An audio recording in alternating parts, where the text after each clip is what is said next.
नमस्कार विद्यार्थी मित्रांनो, शिवपूर्वकालीन भारत या पाठामध्ये आपण शिवपूर्व काळातील ज्या भारतामध्ये विविध राजकीय सत्ता होत्या त्या राजकीय सत्तांचा आपण अभ्यास करणार आहोत।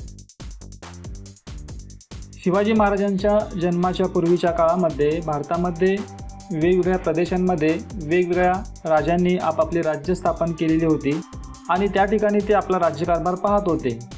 अशा या भारतातील वेगवेगळ्या प्रदेशांमध्ये असलेल्या ज्या राजसत्ता होत्या त्या राजसत्तांचा अभ्यास आपण या पाठाच्या आधारे करणार आहोत। 8व्या शतकामध्ये पाल हे बंगालमधील एक प्रसिद्ध राजघराणे होते। इसवी सनाच्या 7व्या शतकामध्ये बंगालचा जो प्रदेश होता हा बंगालचा प्रदेश निरनिराळ्या राजांमध्ये विभागलेला होता आणि त्यामुळे बंगाल प्रांतामध्ये गोंधळाची परिस्थिती होती। अशा परिस्थितीत आपले मतभेद विसरून सर्व राजे एकत्र आले आणि गोपालची प्रमुखपदी म्हणून निवड केली।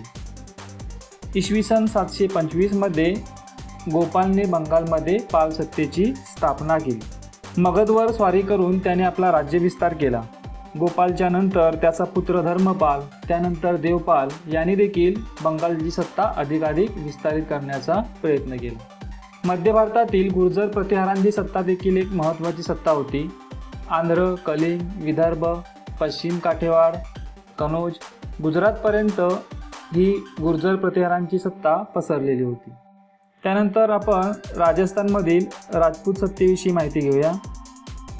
इसवी सनाच्या 11व्या शतकामध्ये अवंतीच्या प्रतिहारांचा राज झाल्यानंतर उत्तर भारतात अनेक राजपूत घराणी अस्तित्वात आली। त्यापैकी कनौजचे गाढवाल, माळव्याचे परमार आणि अजमेरचे चौहान ही 3 प्रमुख घराणी होती। या काळामध्ये भारतात अनेक परकीय आक्रमकांनी प्रवेश करायला सुरुवात केलेली होती। भारत हा परकीय आक्रमणांपासून मुक्त असावा यासाठी अजमेरचा पृथ्वीराज चौहान यांनी प्रयत्न केले। तराई येथील पहिल्या युद्धामध्ये पृथ्वीराज चौहान यांनी मोहम्मद घोरीचा पराभव केला, परंतु मोहम्मद घोरीने त्यानंतरच्या काळामध्ये गाढवाल राजा जयचंद राठोड याच्याबरोबर मैत्रीचे संबंध निर्माण केले आणि त्याच्या मदतीने पुन्हा पृथ्वीराज चौहान याच्यावरती आक्रमण केलं। तराईच्या दुसऱ्या युद्धामध्ये मोहम्मद घोरीने पृथ्वीराज चौहान याचा पराभव केला, परंतु त्यानंतरच्या काळामध्ये जयचंद राठोड याला त्याने काही सोडलं नाही। जयचंद राठोड याला देखील ठार केलं आणि उत्तर भारतामध्ये या मोहम्मद घोरीनं जे राजपूत सत्तांचं वर्चस्व होतं ते नष्ट केलं। चोळ आणि राष्ट्रकूट घराणे हे देखील आपल्या भारतातील महत्त्वाची घराणे आहेत। चोळ हे दक्षिण भारतातील प्रमुख व प्राचीन घराण्यांपैकी एक। चोळांचं राज्य तामिळनाडूमध्ये होतं। विजयालय हा चोळ सत्तेचा संस्थापक होता। तंजावर ही चोळांची राजधानी होती। राजराज पहिला आणि राजेंद्र पहिला हे चोळ घराण्यातील महत्त्वाचे राजे होते। त्यांनी चोळांचं सामर्थ्यवान असं राज्य निर्माण केलं। चोळांनी आरमाराच्या जोरावर मालदीव, बेट, श्रीलंका असे प्रदेश जिंकून घेतले आणि आपल्या राज्याचा त्यांनी जास्तीत जास्त विस्तार केला। कर्नाटकातील होयसळ घराणं हे देखील एक महत्त्वाचं घराणं होतं। कर्नाटकातील होयसळ घराण्यातील विष्णुवर्धन या राजाने संपूर्ण कर्नाटक जिंकला आणि कर्नाटकामध्ये त्याने आपली सत्ता प्रबळ बनवली। इसवी सनाच्या 8व्या शतकात महाराष्ट्रात राष्ट्रकूट घराण्याचा उदय झाला। राष्ट्रकूट घराण्यातील दंतीदुर्ग हा पहिला पराक्रमी राजा। मग दंतीदुर्गानंतर आलेला पहिला कृष्ण याने बदामी ही चालुक्यांची राजधानी जिंकून घेतली। त्याचबरोबर त्याने कर्नाटक आणि आंध्र प्रदेश या प्रदेशांचा देखील काही भाग जिंकून घेतला। तसेच या घराण्यातील गोविंद तिसरा याच्या कारकिर्दीमध्ये राष्ट्रकूट सत्ता कनौजपासून रामेश्वरपर्यंत पसरलेली होती।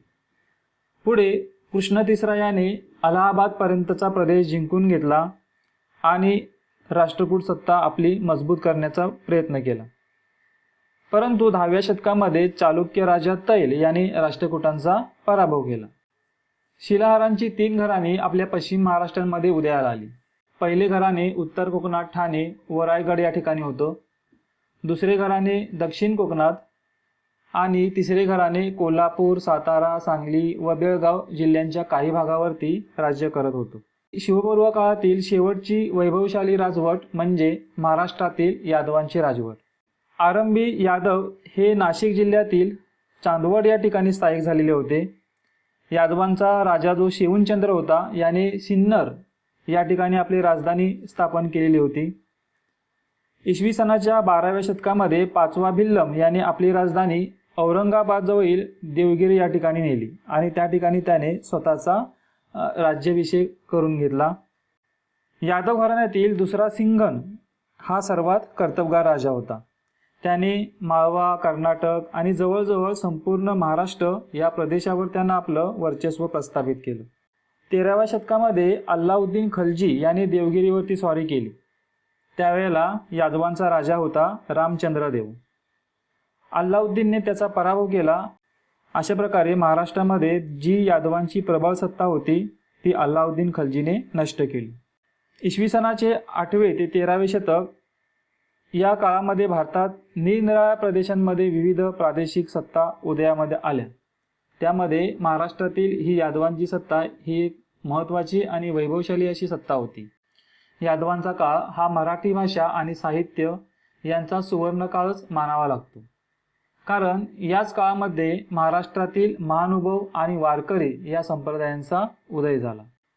महाराष्ट्रामध्ये राष्ट्रकूट, यादव अशा स्थानिक घराण्यांची सत्ता असली तरी उत्तरेत मात्र वायव्येकडून आलेल्या आक्रमकांनी तेथील स्थानिक सत्तांना जिंकून आपला अंमल बसवलेला होता.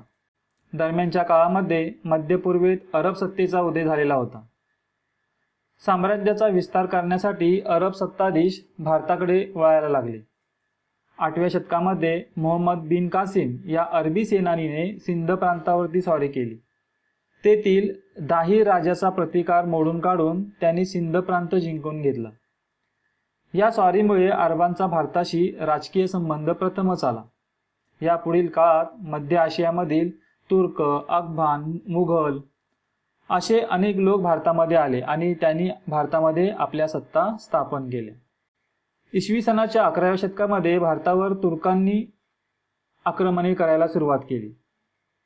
ते आपल्या सत्तेचा विस्तार करत भारताच्या वायव्य सरहद्दीपर्यंत आले. गझनीचा सुलतान मोहम्मद याने भारतावर अनेक स्वाऱ्या केल्या.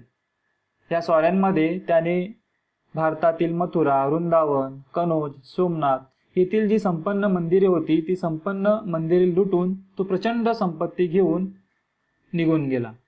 बख्तियार खलजी याने जगप्रसिद्ध नालंदा विद्यापीठातील समृद्ध ग्रंथालय जाळून टाकले.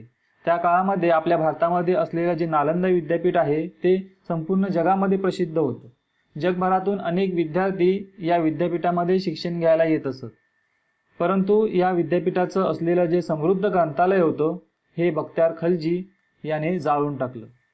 इसवी सन 1175 आणि 1178 मध्ये अफगाणिस्तानातील घुर येथील सुलतान मोहम्मद घोरी याने भारतावरती आक्रमण केली.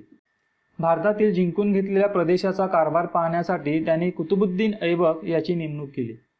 पुढे इसवी सन 1206 मध्ये मोहम्मद घोरीच्या मृत्यूनंतर ऐबकाने आपल्या प्रभुत्वाखाली भारतातील प्रदेशांचा कारभार स्वतंत्रपणे पाहण्यास सुरुवात केली.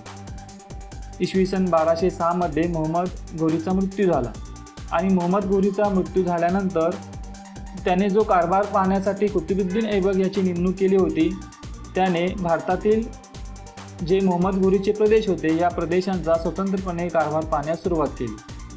ऐबक हा मूळचा गुलाम असून तो दिल्लीचा सत्ताधीश बनला. इसवी सन 1210 मध्ये त्याचा मृत्यू झाला.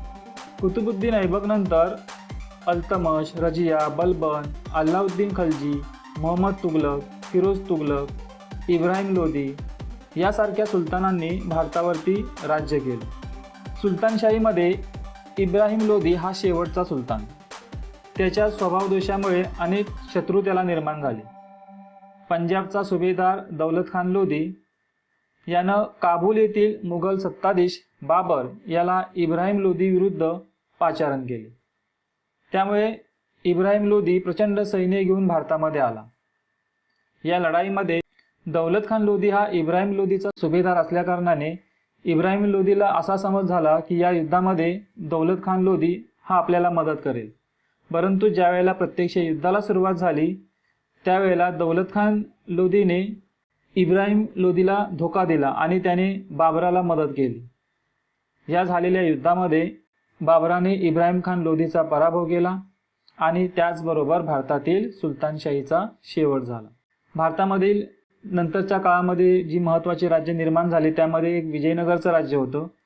दिल्लीचा सुलतान मोहम्मद तुघलक याच्या कारकिर्दीत दिल्लीच्या मध्यवर्ती सत्तेविरुद्ध दक्षिणेमध्ये उठाव झाले. यातूनच विजयनगर आणि बहमनी या दोन प्रबळ राज्यांची निर्मिती झाली. हरिहर आणि बुक्क हे दक्षिण भारतातील दोघे भाऊ दिल्लीच्या सुलतानशाहीच्या सेवेत सरदार म्हणून होते. परंतु मुहम्मद तुघलकाच्या काळामध्ये सुलतानशाहीमध्ये राजकीय अस्थिरता निर्माण झाली आणि या राजकीय अस्थिरतेचाच फायदा हरिहर आणि बुक्क या दोन बंधूंनी घेतला. इसवी सन 1336 मध्ये दक्षिणेत विजयनगरचे राज्य स्थापन केले.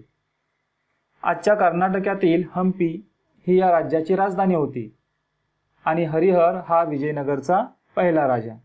हरिहरानंतर त्याचा भाऊ बुक्क हा सत्तेवरती आला.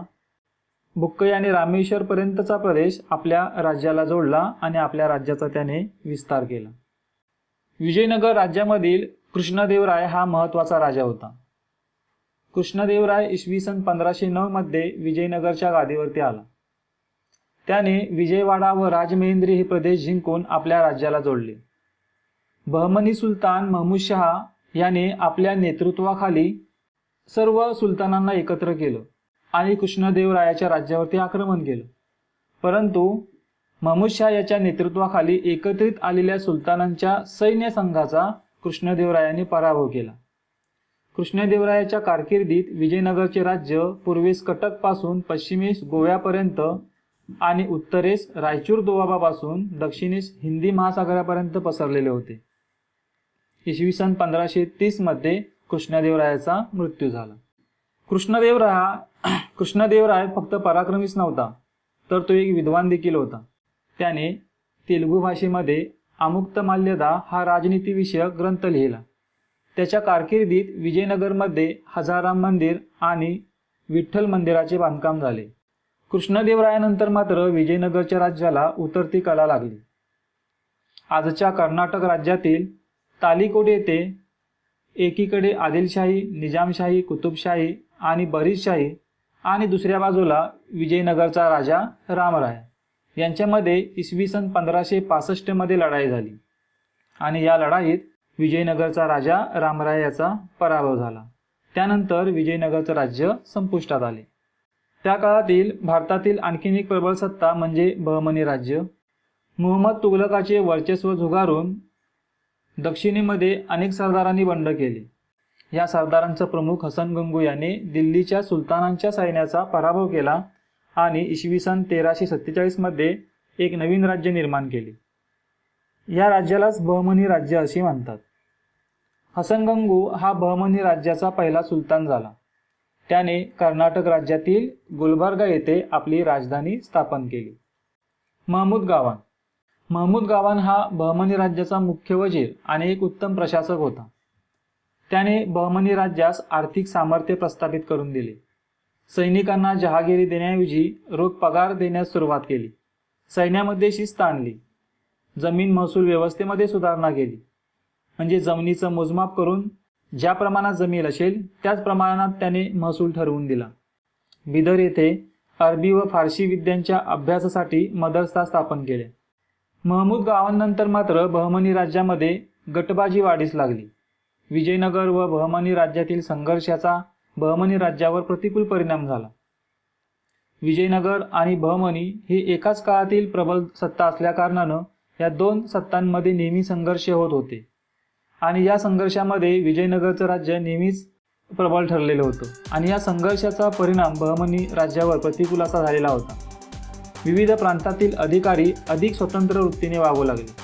बहमनी राज्याचे त्यामुळे विघटन झाले आणि बहमनी राज्याचं विघटन होऊन अनेक छोटी छोटी राज्य अस्तित्वात आली. त्यामध्ये वराडची इमादशाही, बिदरची बरीदशाही, विजापूरची आदिलशाही, अहमदनगरची निजामशाही आणि गोवळकोंड्याची कुतुबशाही अशी बहमनी राज्याची 5 शकले निर्माण झाली, म्हणजेच 5 तुकडे झाले. शिवपूर्वकालीन भारत भाग 1 मध्ये आपण इसवी सनाच्या 8व्या शतकापासून 13व्या शतकापर्यंतच्या कालावधीमध्ये भारतामध्ये जी छोटी मोठी राज्य होती त्यांची आपण थोडक्यात माहिती घेतलेली आहे. पुढील कालावधीमध्ये मात्र भारतात मुघल सत्तेचं वर्चस्व वाढत गेलं. याचा अभ्यास आपण शिवपूर्वकालीन भारत भाग 2 मध्ये करणार आहोत.